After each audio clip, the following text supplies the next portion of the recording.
And because of our collective sacrifice and your hard work, we have reached 2 major milestones in delivering that stability, showing that when we work together, anything is possible.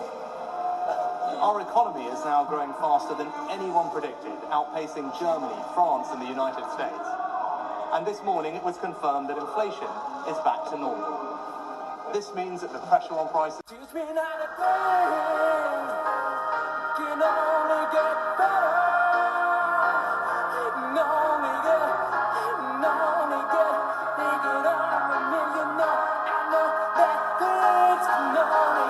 Hello, I'm Dr. Macclevoid. It's not my real name, obviously. Welcome to the first and possibly only edition of Dr. Macclevoid's Nude Politics. It's a political discussion type segment which might never be repeated. We'll see how it goes. We'll see if you respond to it. If you respond to it, there may be more of them. Who knows? But you're thinking, but wait, a political commentary on this channel? Dr. Macclevoid, I thought you were politically neutral. I am politically neutral. Straight down the line.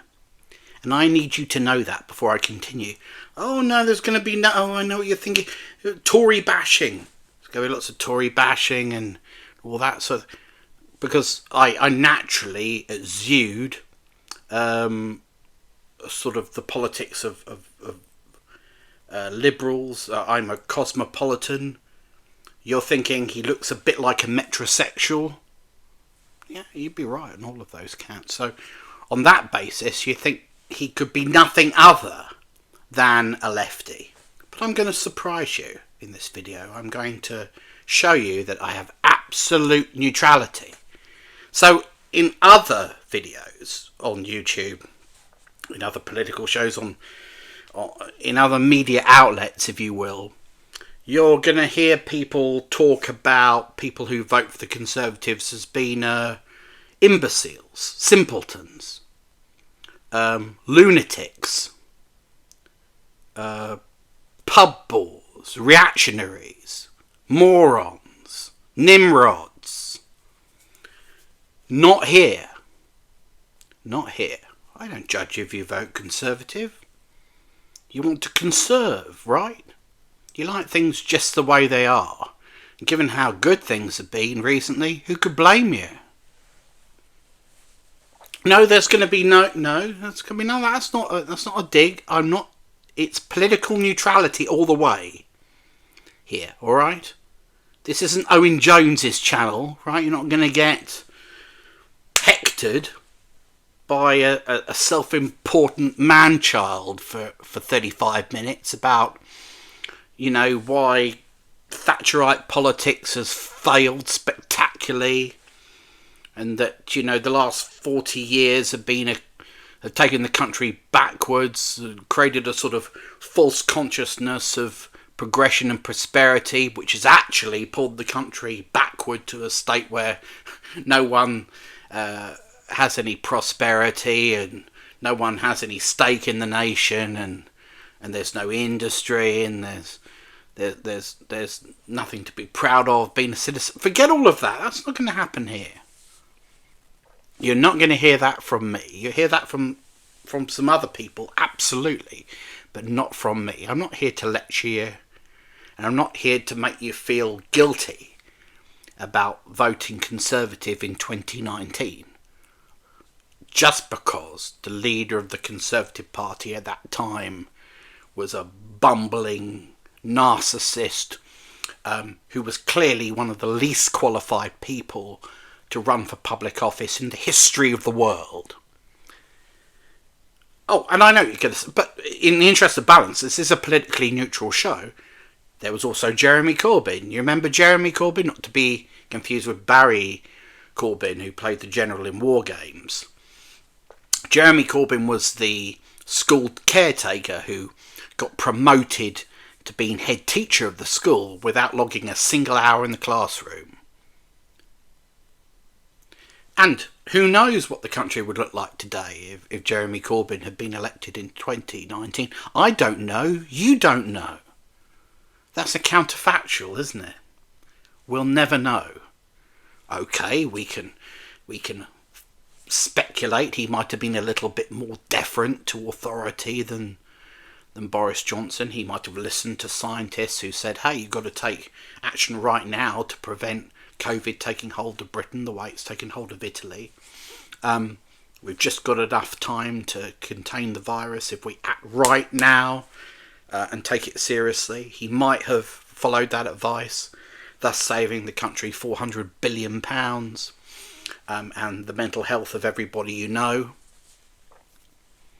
Your grandma might still be alive. Your friends who used to talk about He-Man and WrestleMania 3 before they slumped into a doom loop of depression and introspection, who barely leave the house today, who are shadows of their former selves. Those people might still be bouncing around talking shit like they used to if it hadn't been for COVID, but we'll never know.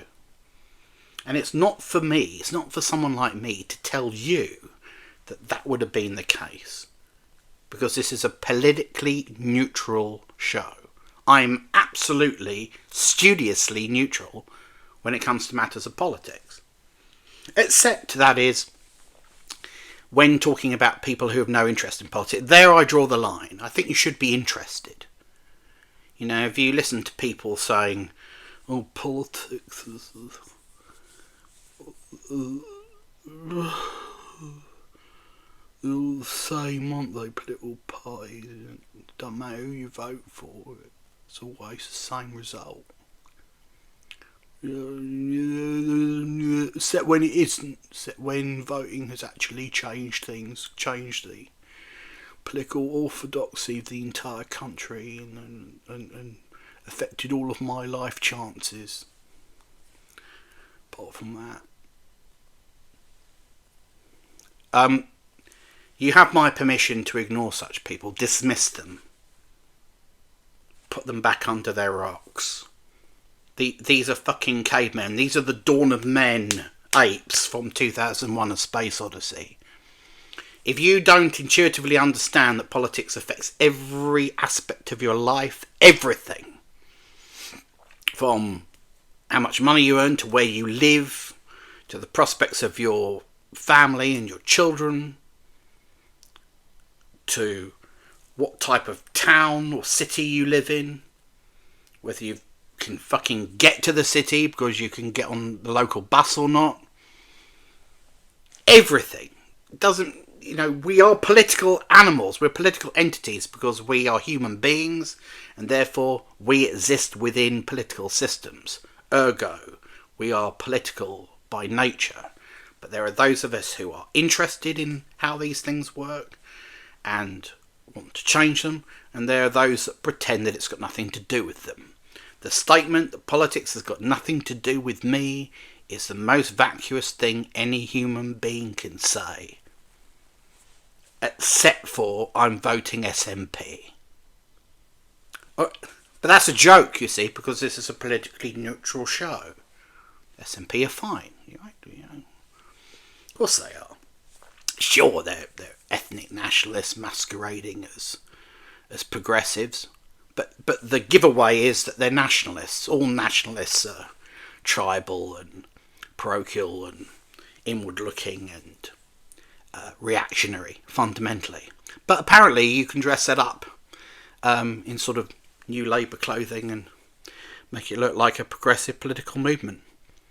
At least you used to be able to, but don't think John Swinney's going to do it. But look, we're getting sidelined. This is a neutral show. Could you stop trying to get me off the fence? Stop trying to force me to make, you know, definitive political declarations. That's not what this video is about. This is a reflection about the general election that's been called today for the 4th of July. They're off. Starting gun's been fired. All I want to do is just to talk to you about, you know, what might happen and why it's happening. And the consequences of voting the wrong way. Not that you can vote the wrong way, you can't. because this is a politically neutral show. So, why now? Why is it happening now? Well, you might think that Rishi Sunak's insane to call a general election now. I mean, he's on average about 20 points, 22 points behind in the polls. This Conservative administration, I'm talking about the 2019 Parliament, has not a single achievement to its name. Past Prime Ministers would have been embarrassed to go to the country and have nothing to say except inflation's at 2.3%. Is that it? Great. Does the country work? No. Well, but inflation's at 2%. That's the important thing. All of my other priorities are out the window. If you look at the index of things that matter to voters, inflation's always number one, isn't it? At every election since World War II, we've gone to the polls, and it didn't matter how bad everything else was. It didn't matter if you couldn't get a doctor's appointment, if you couldn't catch a bus in a rural area. It didn't matter if you were more likely to be killed by violent crime. It didn't matter if the private sector sucked and the public sector sucked. All of that, none of that matters. Tell me what the inflation figure is. That's what I want to know. That's what I need to know going in before I cast my ballot. If it's around 2.3%, I'm happy. You should be happy too. It does make you wonder though, because some would say, I wouldn't, because this is a politically neutral show, but some would say it's a bit like saying to someone who, I don't know, who suffers from sepsis, and their legs have been amputated, and you go and visit them in hospital, and you say, okay, you've lost your legs, but your headache's clearing up, and that's got a little something to do with that ibuprofen I introduced to your hand a few hours ago. But my legs are gone. Yeah, I know. But you don't have a headache, do you? It's brave to call an election when you've got absolutely nothing to say about your record. Usually governments go, if they have to go early, if they think, well, that's it, why not? Let's have an election. At every stage in the past, when it's been the government's choice, usually it's been because they thought things were going pretty well, or they were going as well as they could be, and it was worth a punt. Theresa May called an election when she was 20 points ahead. Remember that? That's a cautionary tale for Keir Starmer, by the way. But big leads can be eroded to nothing. Only, of course, if you're up against, a self-sabotaging election campaigning disaster like Theresa May. But we don't know what Keir Starmer's like as a campaigner. He could be horrendous. We're about to find out. But typically you go when it's to your advantage to go. So why is Rishi Sunak doing it? Because there appears on the surface to be no advantage to going at the moment. He's behind in the polls. The benefits that he's pretended to introduce to us have not yet been felt. Well, they can't be felt because they're arguably illusionary. Does Rishi know something we don't know? Has he had wind of a plot to oust him as leader before the election? Could it be that the 1922 committee is very close to getting to that threshold of 15% of the parliamentary party that would trigger a leadership election? Well, one way to stop that happening would be to strip MPs of their ability to vote by ending their tenure as MPs. Does Rishi think that this is as good as it gets for the economy this year? So if there's a little bit of sunlit uplands, if there are a few green shoots of recovery, why not go now? Just in case it doesn't last, just in case the autumn and winter yield bad news. We all feel miserable in the autumn and the winter anyway, don't we? Well, that, coupled with bad economic forecasts, might make us think of voting Labour. We won't want that. So if the best news you've got is inflation is 2.3% and the sun is shining, why not go to the country? Why not take a punt? Yes, it's taking us for fools, but why not? Because you might lose catastrophically, you say, but by the greatest margin in modern political history. Well, if you're going to be a pessimist, the election was widely expected to be in November. And already some Conservative MPs are saying this is about, maintaining the integrity of the West. The West! We're having the election now, so it doesn't clash with the US election in November. As if other countries in the world give two fucks when we have ours.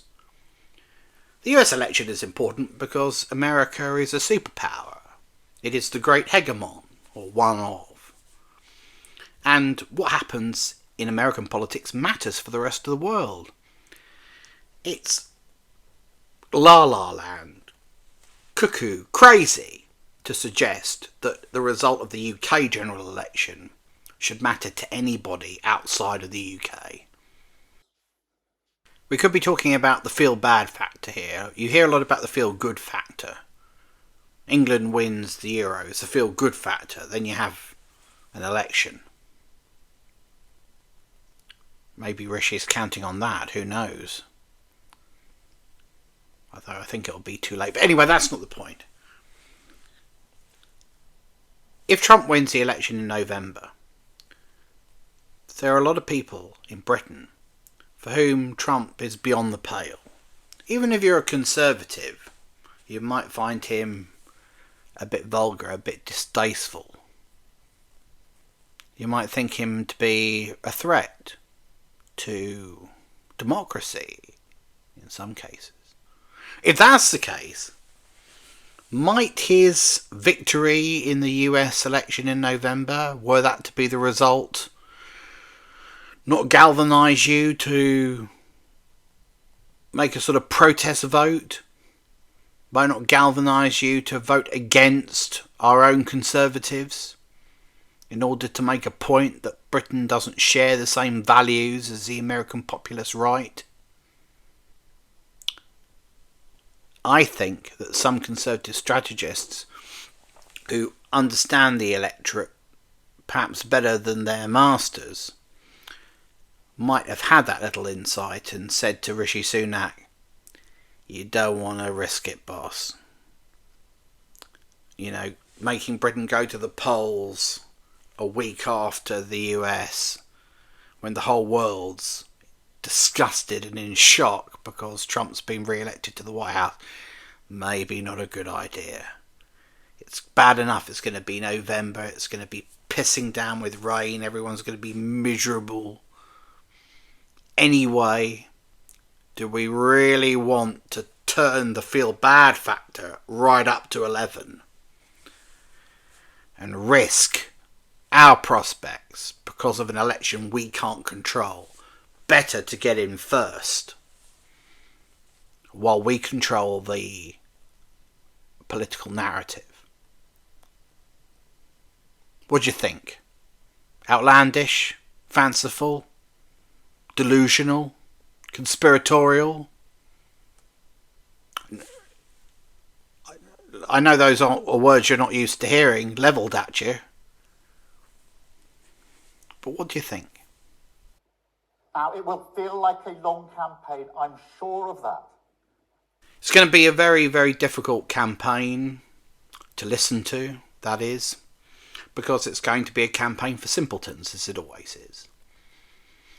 You've shown, not you personally, just you generally, the mass that doesn't exist, that you respond very well to simplistic campaigning and 3-word slogans. Well, at least that's how it appears. You know, we've never tested a nuanced campaign on the electorate, but it looks suspiciously like the general public are easily programmed into responding to, say, 3-word slogans like get Brexit done, or, you know, strong and stable, or whatever. These things have been quite successful in recent years. Take back control, of course, was the slogan during the Brexit referendum.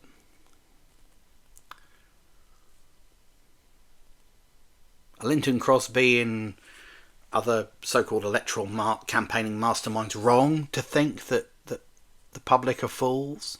I've never advocated for the idea of compulsory voting. Some people like that idea. I hate it. Why should people who have no interest in politics vote? If you're not interested in politics, if you've stumbled upon this video by accident, hoping to get, you know, a preview of my thoughts on the next episode of Star Trek Discovery, don't fucking vote. I'm begging you, don't vote. You know, your fucking one-dimensional views aren't required.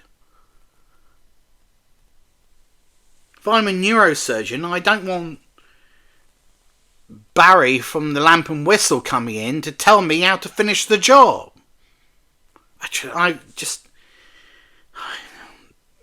This is the crucial part of the operation now. Barry, could you... I need your advice. I'm not sure. Why are we asking him? You met that challenge, and then some. And I have never been prouder to be British. If I had any political views, which of course I don't, this is a neutral show, I would say that this is a very important election. Only those people who have followed politics in the last 4 or 5 years at least should take their informed opinion to the ballot box. If I wasn't politically neutral, as of course I am, I might frame this election as a choice between managed decline and the possibility of hope. Why the possibility? Why not hope? Well, because the Labour Party, as led by Keir Starmer, is an ideological void ship. We have no idea what Keir Starmer will do, because he won't tell us. He's frightened to tell us. He's frightened of you. He's frightened that you might actually listen and say, oh, I don't like that. So I'll stick with nurse for fear of something worse, even though the nurse in this case is Nurse Ratched from One Flew Over the Cuckoo's Nest.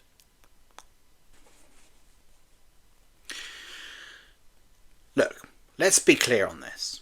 The Labour Party are likely to win the election.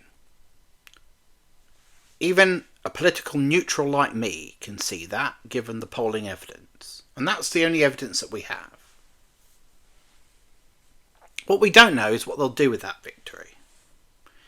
But we have to believe that if elected, they'll be inclined to do something. They'll have to do something. Because nothing is not an option. That's one of the things about taking over when the country has been in decline for many, many years. You have to act.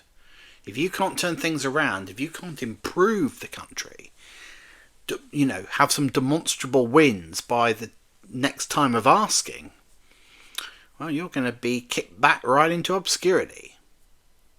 So Keir Starmer has got to do something, and it can't just be the soft managerialism of New Labour, because it's not like 1997 where the economy is in a natural upward trajectory and everything's sort of okay, average, and it doesn't take much to kind of bring us all up a level and make us feel good, like there's been an improvement, when in fact there has been no structural change to the way the country operates at all.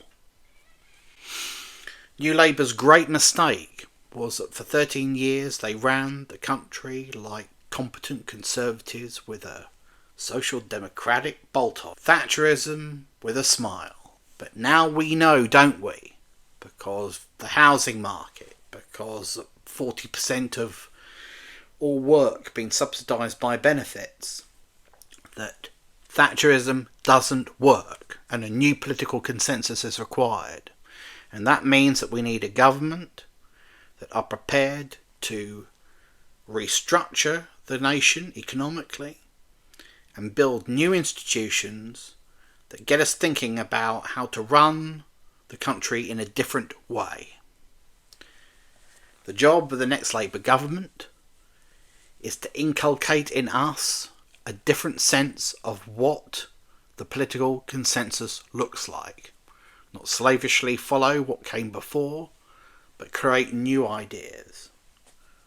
That's what Thatcher did in the 1980s. That's what Starmer must do now.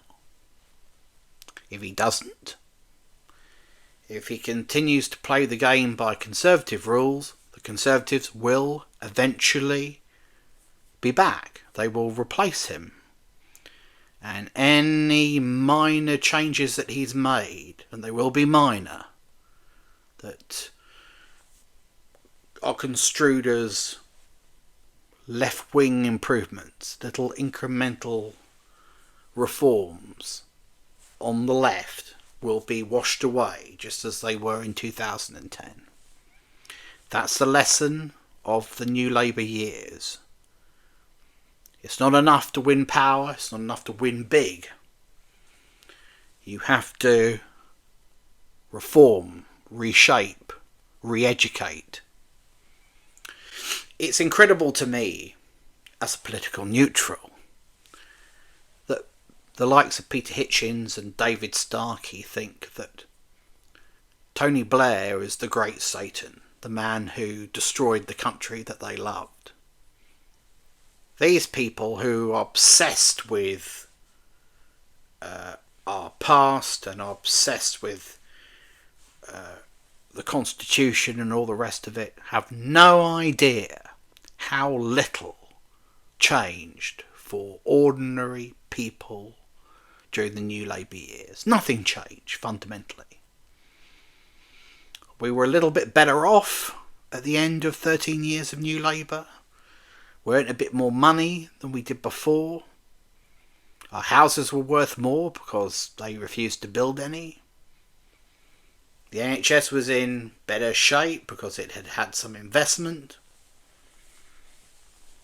But fundamentally, if you talk about life chances, if you talk about the way the country actually works, very, very little had changed. Because the mission of New Labour was not to change the country, it was to administer it better. And that's fine if the consensus on which that administration is based is sound, and if the economic model is sound, if the social model is sound. But if it is not sound, then it needs to be radically rethought and overhauled. Why is the country in decline if it's in decline?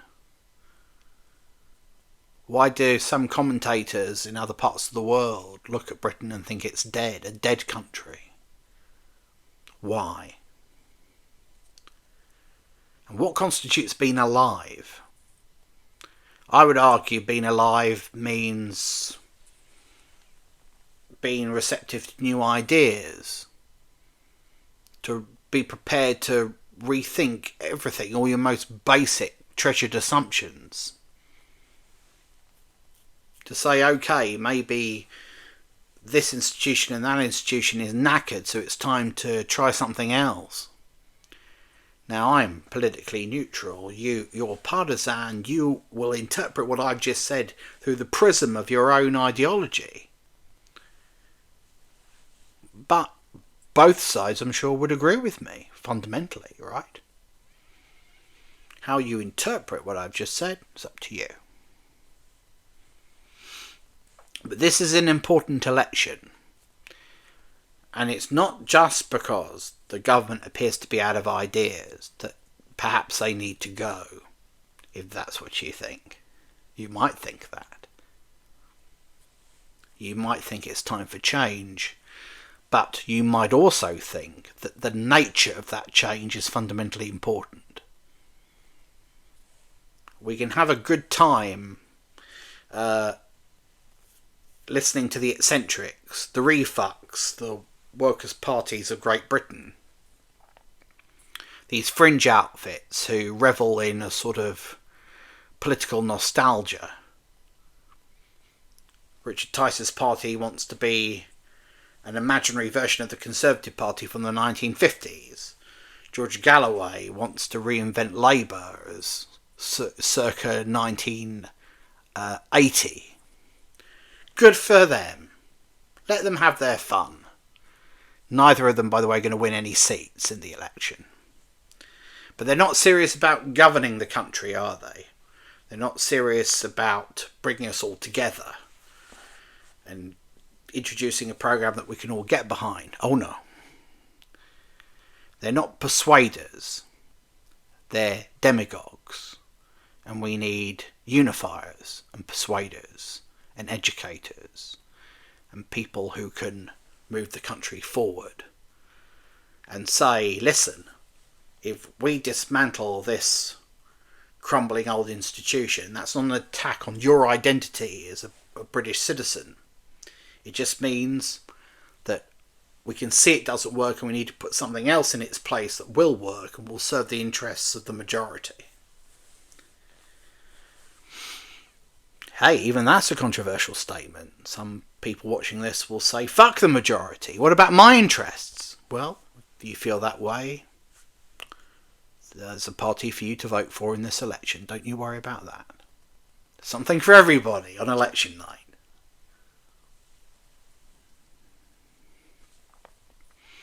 But I would contend to you, dear viewers, that this is not the time for wreckers and demagogues and people who would divide the country, or not for people revelling in the politics of the past, whether it's the 1980s, the 1950s, or the 1380s. Yes, that's right, I'm talking to you, Scottish nationalists. It's time to move forward. And we can't move forward, you might think, by re-electing a government that has no ideas. But fuck, inflation's at 2.3%, so maybe everything's fine. And you know that because you've seen it. Sometimes in politics people talk about political dials. What moves the dial? You'll hear that a lot. Rishi Sunak's traumatised because the dial won't move. Doesn't matter what he says and does, it won't move. Which makes you wonder why he thinks it can move during a 6-week election campaign called Now. But this is a politically neutral show, so let's look at it briefly from both sides. If you're on the left, you wondered why the dial didn't move when, as you see it, Boris killed 150,000 voters, but tried to make up for it by introducing cut price cafe food. You wondered why the dial didn't really move, started to a little bit of movement when he was caught, having his Downing Street parties. He was drinking on the job while the rest of us were confined to quarters. We didn't like that. That offended our sense of natural justice in a way that the death of our relatives didn't move us. But it wasn't really until Liz Truss fucked with people's mortgages that the dial really moved. If you're on the left, you thought, we really are a conservative country. You know, we only really care about our own economic self-interest. We don't care about murder through negligence. We don't care about immorality. But you fuck with my mortgage. Ooh, mama! And if you're on the right, you wondered why the dial did start to move as soon as Labour started to say nothing at all. Keir Starmer spent the last sort of 3 or 4 years just sort of doing this. You know? No, we don't agree with that. No, we wouldn't do that. We were going to do that, but now we're not going to do that. No. I know what I... No, we're not doing that anymore. Well, I can't say... It's not for me to say what we're going to do until election time. And then I won't say. What? No, I mean I will say. Of course I will. When the election comes. Then I'll tell you what I'm going to do. You can be sure of it. I'm going to tell you then. If you're on the right, you must be mystified you're losing to this guy.